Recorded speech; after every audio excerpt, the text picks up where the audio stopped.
Okay, backwards.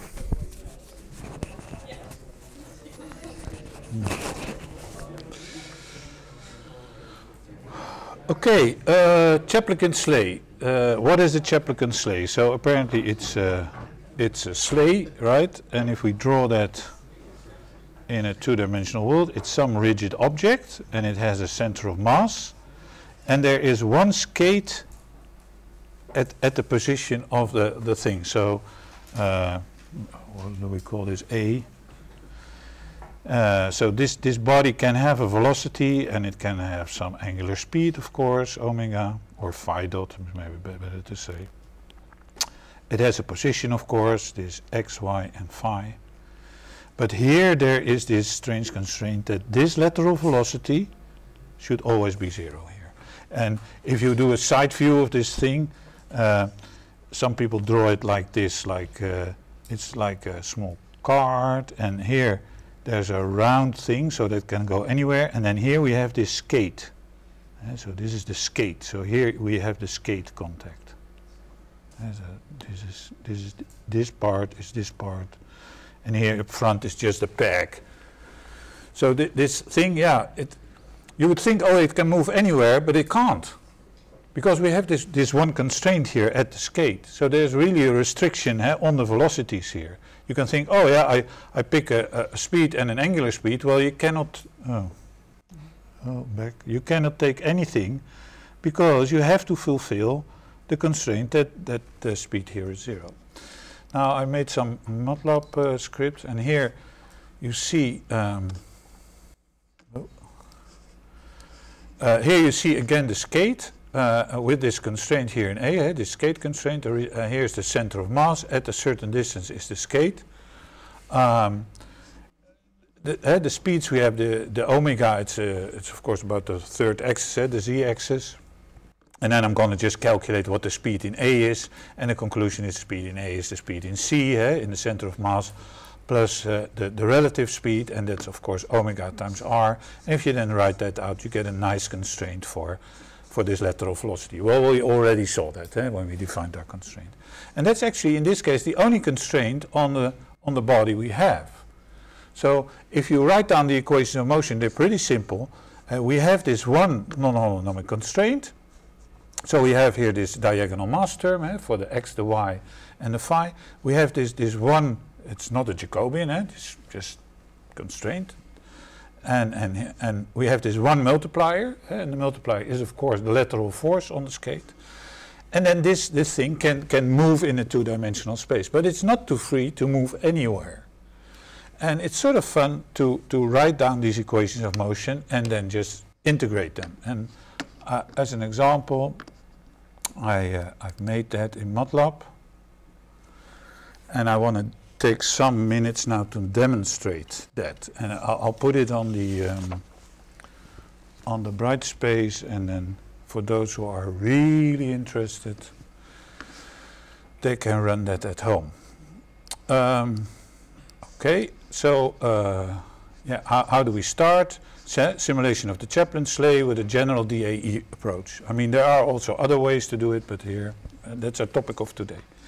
Of course, you always should write by whom it's made and so on.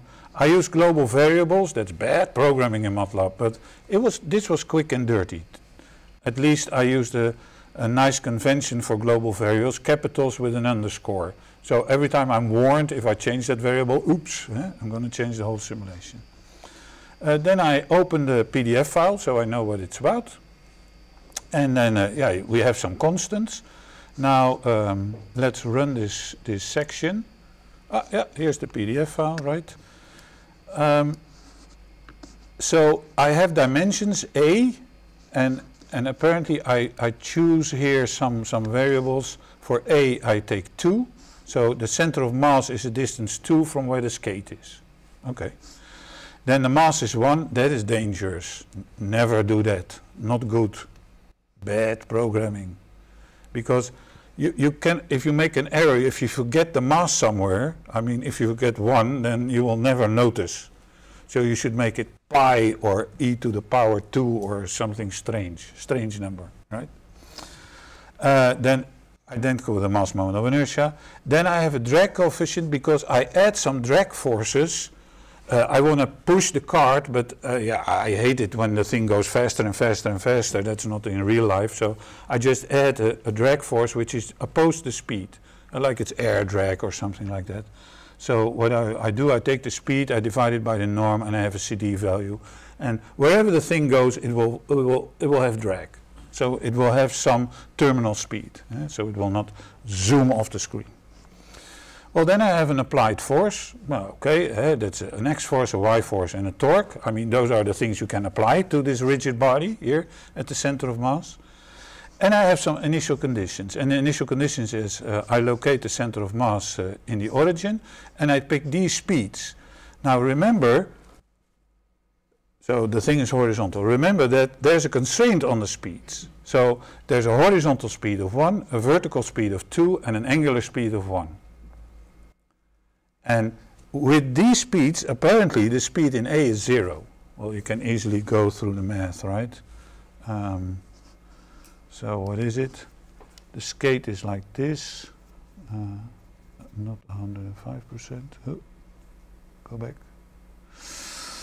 So we are at the origin. So here's the skate, here, here's the center of mass. There was a horizontal speed of 1. There was a, what was the vertical speed? I forgot. 2. So there's a, so this is apparently the speed of the thing, 2. And then, since here at the distance 2, there's this skate constraint. Well, the lateral speed should be 0 here, right? So if we have a phi dot here, then the phi dot should be, well, the distance is 2, so I have 2 in the vertical minus the 2, so it should be 1, right? With a phi dot of 1, I get a speed of 2 from the phi dot times 1 here, and I have the 2 here, the initial from the center of mass. So in total, the speed at the lateral speed at the skate is 0. So the initial conditions comply with the constraint. And we could also put them, of course, in the constraint equation and check that. Anyway, I'm happy with that. And then the next step is, of course, well, let the thing move. And what happens? So I have initial conditions here. I apply a force, and then for 20 seconds the thing moves. Now, before we run the script,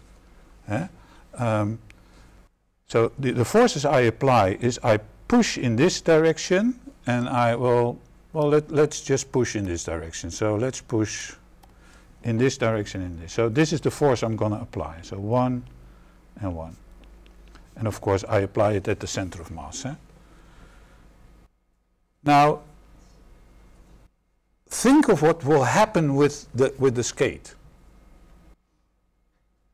Before we run it, think what probably the motion will be initially and what the motion will be in the end. Now the motion in the end you can think of. I mean, whatever happens in the beginning due to initial conditions will disappear after a while. And since we have drag, and since I push in one certain direction, then finally the whole thing will move in that direction.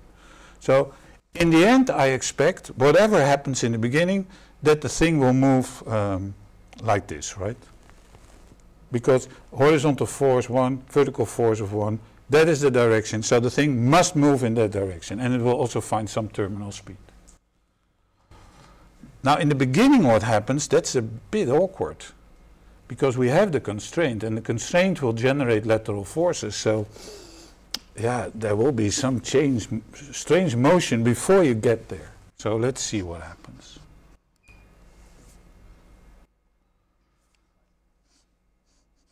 Let's get rid of this. Oh, spoiled it. So let's make it a bit shorter. That was a bit too long. Let's say 10 seconds. So this is what happens.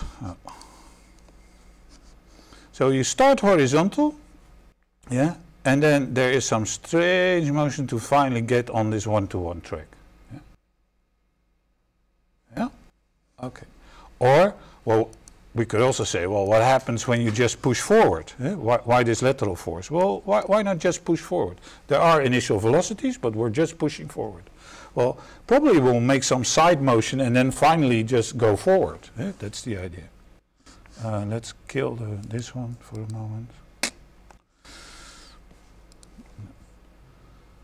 Yeah, you see, that's the initial sideways motion due to initial conditions, and then finally it will go. Of course, you can change the initial conditions. You can say it has a forward speed, and now I'm going to push sideways. What will happen? So we can change the initial conditions, right? And I always like to change to keep what I got, because I always forget.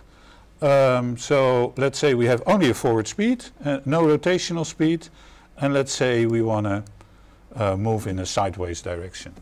What does happen? Do these velocities fulfill the constraint?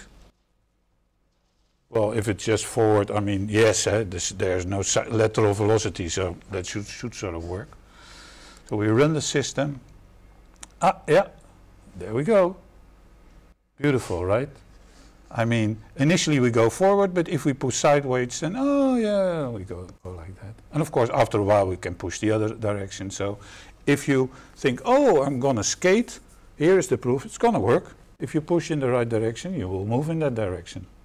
It takes some time to get there, but now a more difficult one. Let's suppose we not only apply a force in the forward direction, but let's also suppose we apply a torque. Would that change the whole motion? What will happen? So we push forward, but we also have a torque.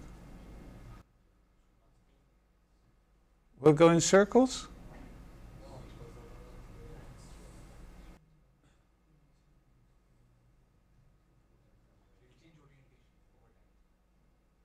You're smart.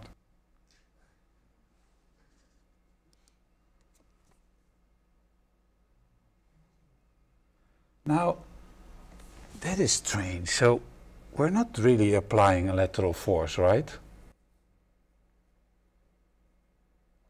Or are we?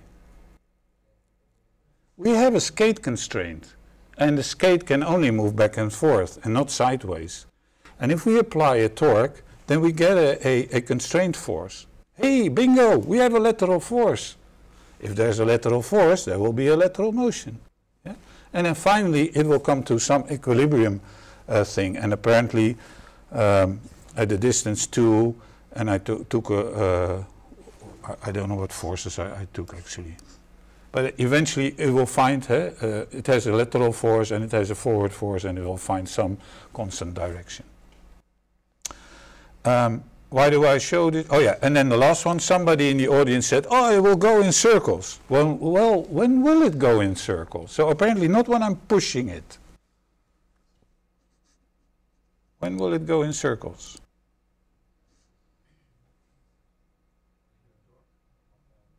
Only a torque, eh? So if we do not do a X or Y force, but only apply a torque, and we have some initial velocity, and maybe I should make the damping a little bit less, because otherwise, well, let's see. We'll see. No, that's too short, right? We need more time. Okay, more time. 50.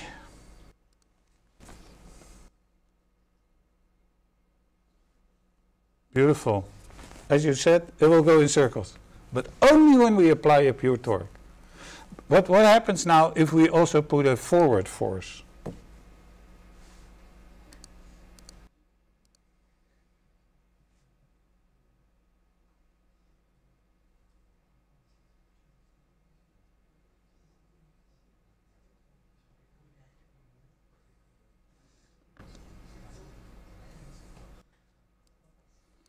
Well, we already had that one, right?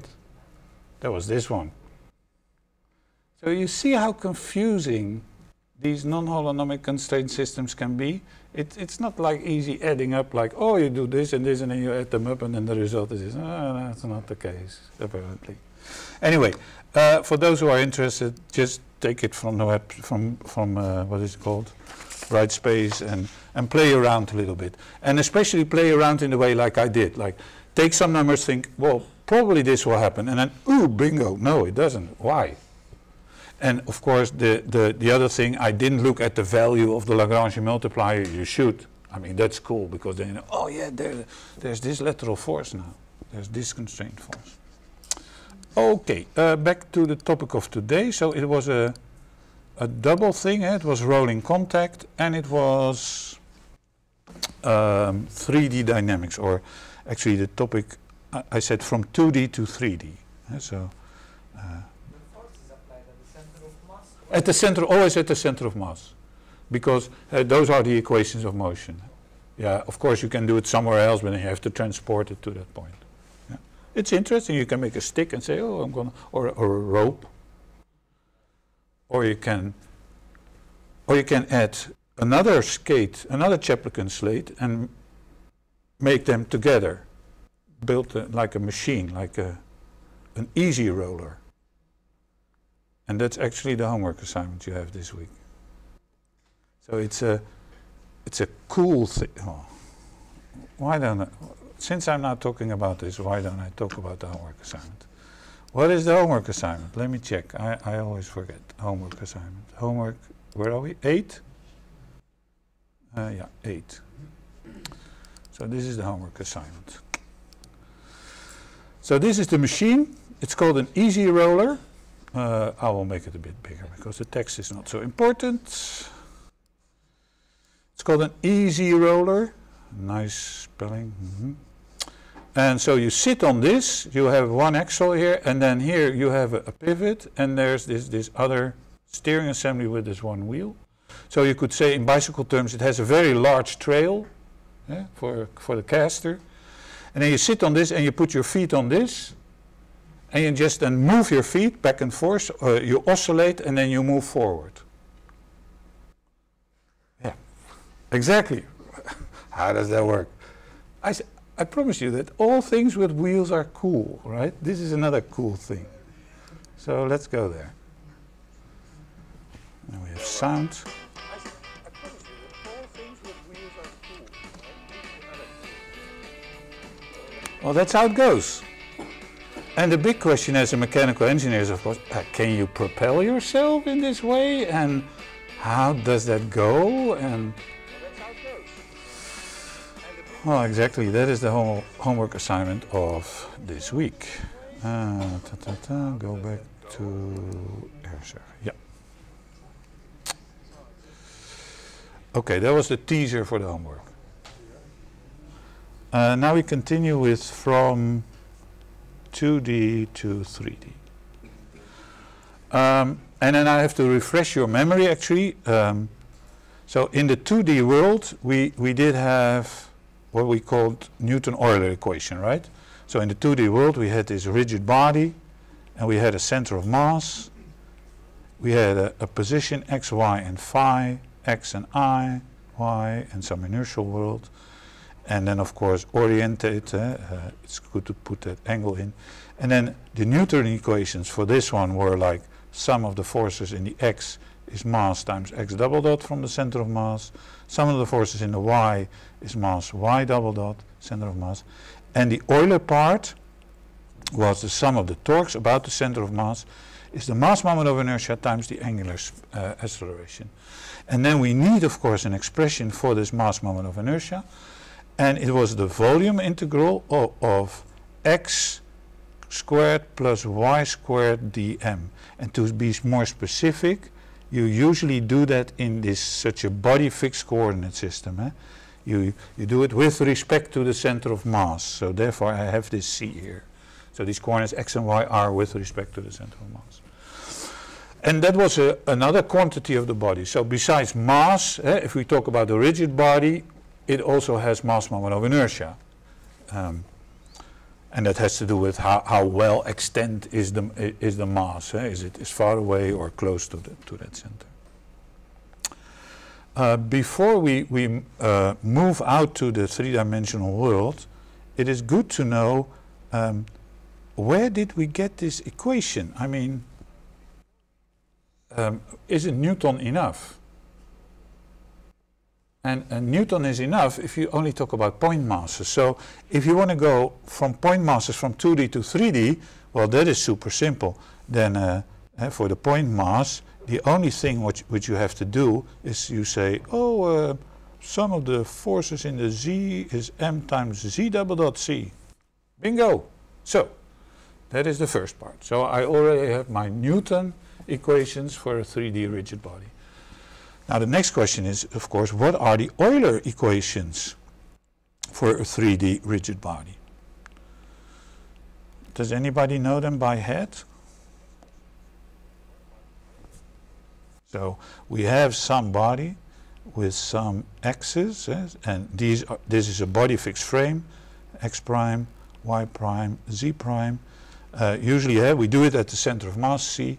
We have some reference system, some inertial system, N, also with x, y, and z. Now the Newton part was super easy, just x, y, and z and some of the forces. It's as if there is a point mass here. But now the Euler part. How many rotations do we have in space? 3, So apparently the body has an angular speed. It's like a vector with 3 components, 3 angular speeds about the axis. And what we want to know is we want to know how does the angular speed changes, and under the action of forces. And of course the forces exert torques at the center of mass. And if you then look at what the Euler equation is, it says the sum of the torques at the center of mass is the mass moments of inertia, because suddenly we go from one-dimensional to boom to a three-dimensional thing. So we suddenly get a matrix with numbers. And then we have apparently omega dot, so the angular acceleration. And then you think, oh, we're done. Well, unfortunately, we're not. It turns out that already in the Euler equation of the rotation for a rigid body in space, we have convective terms. The same thing we get when we write the DAE or when we use generalized coordinates, and we always end up with these convective acceleration terms, quadratic in the forward speed. Now we already have them here, and they have this form. It's a cross product of the angular speed times, this strange thing, which is actually the momentum, angular momentum of the body. It's the mass moment of inertia times the angular speed. And this is the equation for rotation in 3D. Now we know what torques are, we know what angular speeds are, we know what cross product is, but what is this IC? I mean, in the two-dimensional case, remember, we had a sum of the torques at C, so there was a scalar, and this was also a scalar, and we had phi double dot as a scalar. But now suddenly, in the three-dimensional case, we have 3 by 3, so we have a big matrix with all kind of numbers in it. Now, what are these numbers?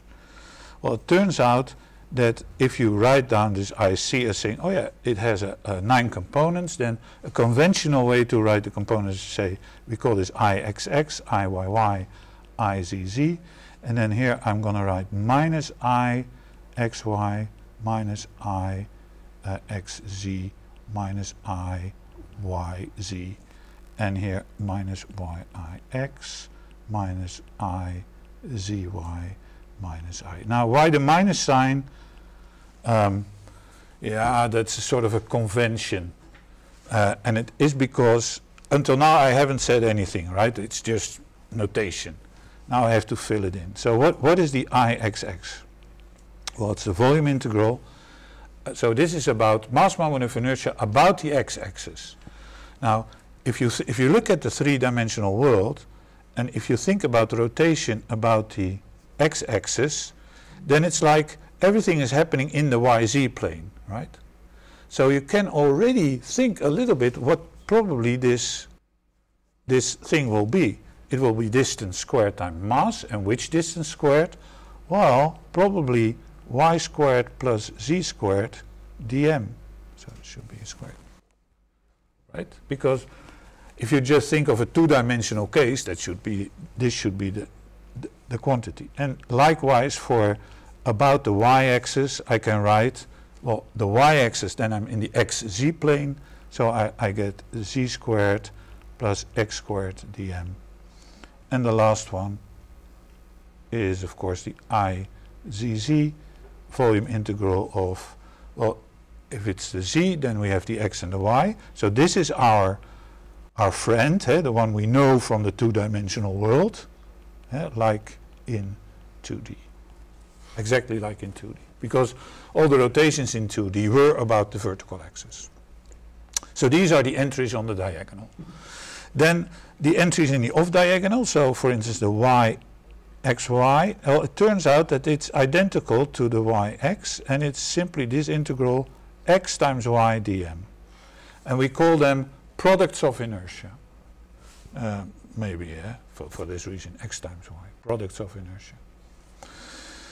And again, you can write them for the other ones. The xz is the yzx, volume integral xz dm.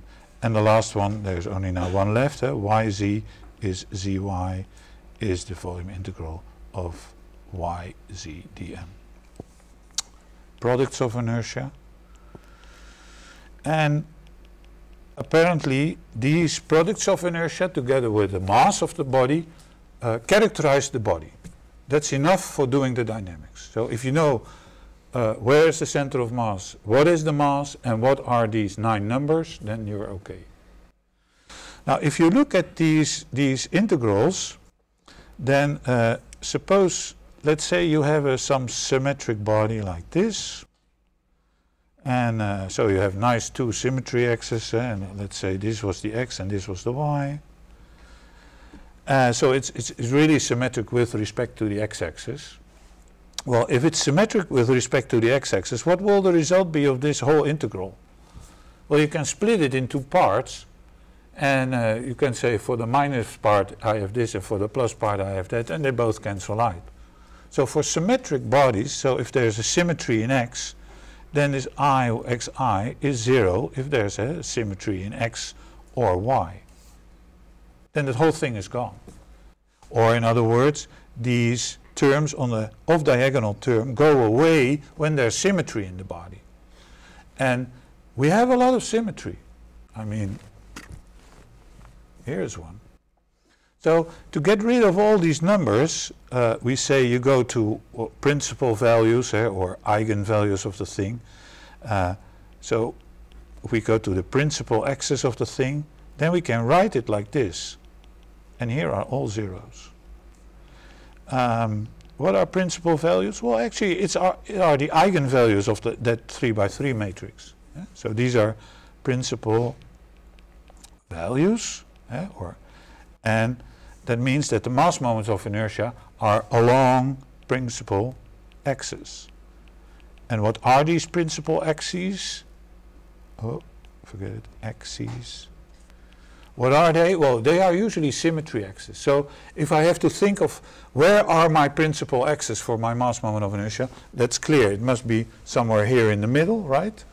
And yeah, up and down and back and forth and so on. It probably one is like this, and then one sideways like this, and one going in. And where is that? Where is it located? That principal axis center? Well, somewhere here. You have a marker. Everybody has a marker. Your mother gave it to you. It's very nice. Your belly button is approximately where your center of mass is, so you know where it is. And then back and forth, you take the middle. So that's your CM. You know your principal directions. Well, how big are your mass moments of inertia? Yeah, mine are bigger than yours, and I don't know. Just do a guess. You can also measure it. But from objects around us, it's pretty easy to determine. Like for this pen, you immediately think, oh yeah, this is one, and then these two, oh, it doesn't matter. It's a rotational symmetric. And about this axis, what is the value? Oh, I know, it's about 112 ml square approximately. And about this, oh, I already know it's about 1/2 mr squared. And so you can easily cook up these numbers to make a guess, and otherwise you just look them up in the book. Okay, so that's about mass moment of inertia. Now, why these strange integrals? That's actually an exercise which is in the book, and it takes too long to explain that here actually. And I want to do an example. I want to show an example of actually these strange equations of motion, because they look rather strange. If you say sum of the torques is mass moment of inertia, angular rate plus apparently this extra term. This is a bit strange. This. What effect does it have on the motions? Well, actually, motion in 3D space is strange. It's very strange. And I want to look at a motion of a satellite in space, a free object which moves free in space. So, free or torque free, free of torque in space motion. That's what I want to look at. So we have some rigid body with some principal axes, 1, 2, and 3. And let's say that the mass moment of inertia is just this simple diagonal form. It has A, B, and C about these principal axes. So the matrix looks something like this: A, B, and C. And here all zeros. And then I want to raise the question, if you just throw a body in the air and it has some rotational speed about an axis, will it remain rotating about that axis, or will it start wobbling and toppling? And it's relevant because if you put like a satellite in space, then how can it remain its attitude? If it starts wobbling, then then it's very hard to look at Earth, because Earth is then moving all the time, and I want to make a picture and I can't. You want to control the attitude of your satellite. So, and these spinning objects, what happens with them? Actually, I can do a demonstration also. Another example of such a spinning object is I'll be back.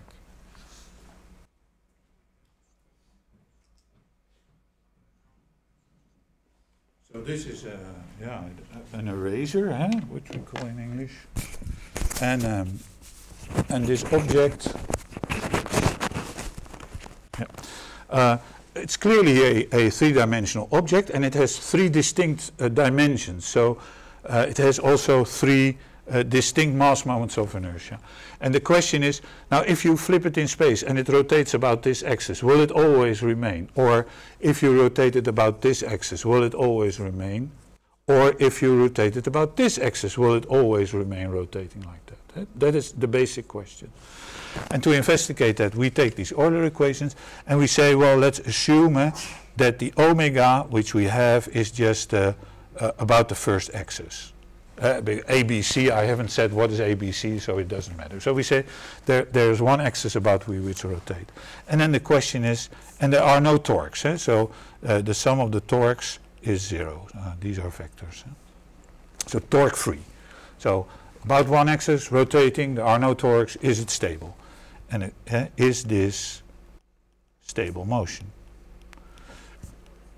Now, how do you investigate that? Well, simply you assume that you have some steady motion plus some perturbations. So you have steady motion plus perturbations. And the perturbations are, well, you have a perturbation. You say the omega is apparently, it's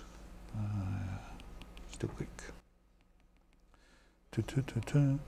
The perturbations are, you have a change in the omega, so also you have a change in the angular acceleration, and maybe you have a change in the torques, but we don't have them because we apply no torque, so there's also no change in the torque, right? So these are the quantities which can change. The rigid body cannot change. And then we write down, we take our Euler equation here, and then we put in our equation like, the sum of the torques plus the change in the torque equals, then we have this mass moment of inertia. We had the initial angular acceleration plus the change in the angular acceleration plus, and now we get a little bit more complex, omega, omega plus this delta omega cross I, and then omega plus this delta omega. And then we have to expand all the terms. Now, of course, this one was 0, this one was 0. We have no initial angular acceleration. I mean, we assume there's a steady motion, so that's also 0. So we get 0 is IC times delta omega dot plus, and then we have to expand this term. Well, you can do it on a 1-by-1 basis. You can say that's omega cross, and then I omega plus omega cross I delta omega plus, and now I take the delta omega cross I omega plus delta omega cross I delta omega. Now, all terms which are higher order, delta squared, they go away, so this you cancel out. This term is of course 0, that's the initial one, because the angular speed is in one direction. You just multiply it with inertia, then it's scaled, and then the cross product of two vectors which are aligned is 0, so that's also 1. And then you remain with the following first order differential equation: IC delta omega dot plus, and then we get omega cross I delta omega plus delta omega cross I omega. This is a first order differential equation in our delta omegas.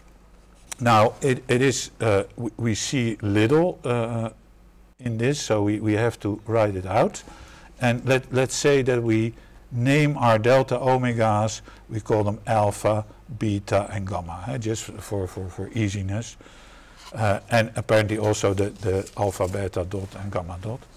Then if you write out the whole stuff, then you end up with the following equation: 0, that's how we said. Then we have this mass moment of inertia, A, B, C.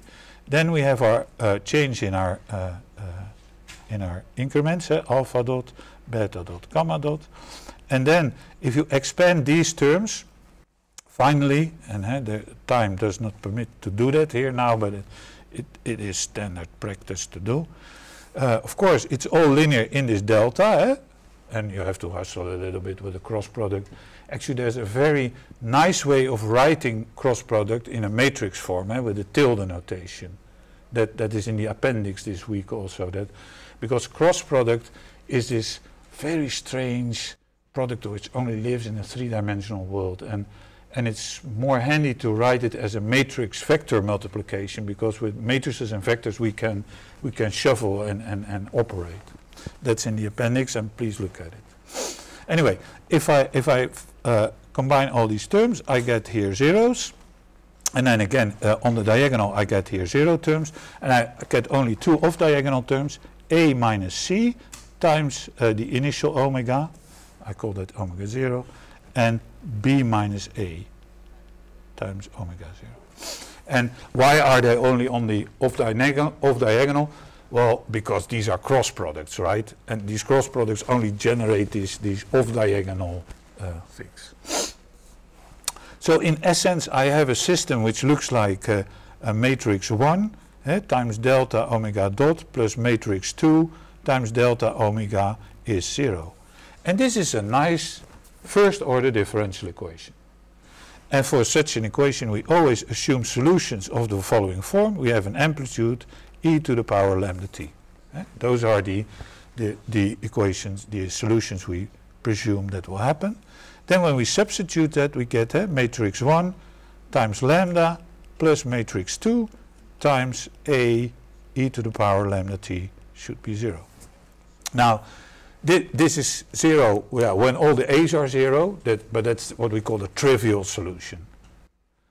It can also be 0 if the matrix is not regular, or in other words, if the determinant of this m1 lambda plus m2 is 0. And that is very easily done, so we have to do the determinant of this matrix times lambda plus that matrix. So we get a lambda 0 0, then we get 0 b lambda, and then we get here this a minus c times omega 0 a 0 here, we get here b minus a times omega 0 and a 0. And we have to do the determinant of this one. Well, that is also not so hard. Oh, sorry, c times lambda, of course. That's not so hard. Everybody has his own trick to do this. I learned like bang, bang, bang, minus bang, bang, bang. But you don't understand what my trick was. You can also type it in MATLAB with symbolic and get the answer. Well, if you type it out, then the result is very simple. Here we have 0, so it's this times this determinant, and the rest there's nothing. So it's a lambda times. Now the determinant of this one is also super simple, because b lambda, c lambda, minus a minus c, that's not a nice minus, minus c omega 0 times b minus a omega 0. And then we're done, huh? Bingo, is 0. Now we have to expand this a little bit, although why should we? We get bc lambda squared, and what do we get here? Minus a minus c times b minus a omega 0 squared. And we had a times lambda.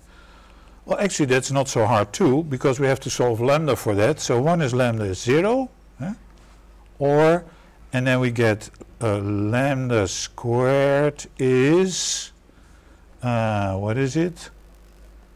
A minus c, b minus a divided by bc omega squared. Yeah. Well, I'm not happy with lambda squared as a solution, so I want to have the real solution. So lambda 2, 3, you should say, because this is lambda 1, is then plus or minus the square root of this guy, a minus c, b minus a, divided by bc times omega. Okay, so that is the result. Now the interpretation. Lambda 1 is 0. What does it mean? Well, if it is 0, e to the power 0 is a constant. So that's just a constant value. If you check it, it's just the axis about which is the rotation. So that's nothing new. Nothing happens. Now the other solutions. Well, you have a plus and a minus. So if you have a damped solution, you get for free also a non-damped one, a growing solution. So if this is a positive real number under the square root, then you have unstable motion.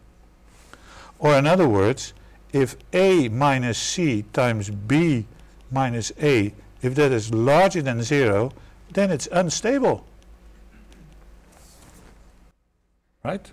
Yeah, and b and c, but b and c all must be positive numbers. Mass moment of inertia is squared distance times mass, so that's always positive. Now, I always have trouble in finding out how this works. I only know one thing. I only can do it like this. Say a minus c is positive. Yeah? If that is positive, then b minus a should also be positive. Otherwise, this is not positive. Or in other words, if a is larger than c and b is larger than a. Oh yeah, so a is in between. So b is larger than a and a is larger than c. So the axis about which the rotation is, the first axis, and that's also where the a, the mass moment of inertia, is, that is an intermediate axis. Now you can do the same thing with the negative. You can say, oh, but a less than 0, then, and also I should have that b minus a should be less than 0. Well, you get then the same result. It's identical to what I had. You get again b larger than a and larger than c. So apparently this is unstable. Now let's go back to my experiment, and that is with the eraser. So this was the eraser, and now we have to find out all the 3 axes. And this is approximately the dimension of this eraser, right? It's very long, it's a bit wide, and it's very thin. So really 3 dimensions. So let's call this the 1 axis, the 2 axis, and the 3 axis. Now, if I have to order these mass moments of inertia, what would be the largest one? About which axis is the largest? Nope. 3, eh? Because that's the biggest area. If you look along the axis, so I33 is the larger one. And then the next one is, the middle one is, well, the smallest one is also easy. That's I22. Yeah? And then ergo, the in-between one must be the 1, 1. Okay, now we are there. Oh, sorry, I'm 1 minute over time for my experiment. So I have the border visor here. And the big question is this unstable motion? Eh? So apparently, if I rotate it like, throw it like this in the air, it will be stable. Looks pretty stable, right? Oh, I'm not a good launcher. I'm not a good launcher. Yeah, pretty stable. Now the other one is under wobble. I cannot, but believe me, I'm a doctor. I always say, believe me, I'm a doctor. I always say that to my kids. When there's something wrong, I say, well, do this or that. Believe me, I'm a doctor. So apparently this rotation is unstable. Yeah? Okay, now let's see. I'm going to try to launch it perfectly. Oh, no. Again. No. We can stay here for hours. And of course I'm clumsy, but I will never learn. Because math tells me it's unstable. So you can't. Every small perturbation will finally set off the whole thing wobbling. See you next week when we continue on 3D dynamics.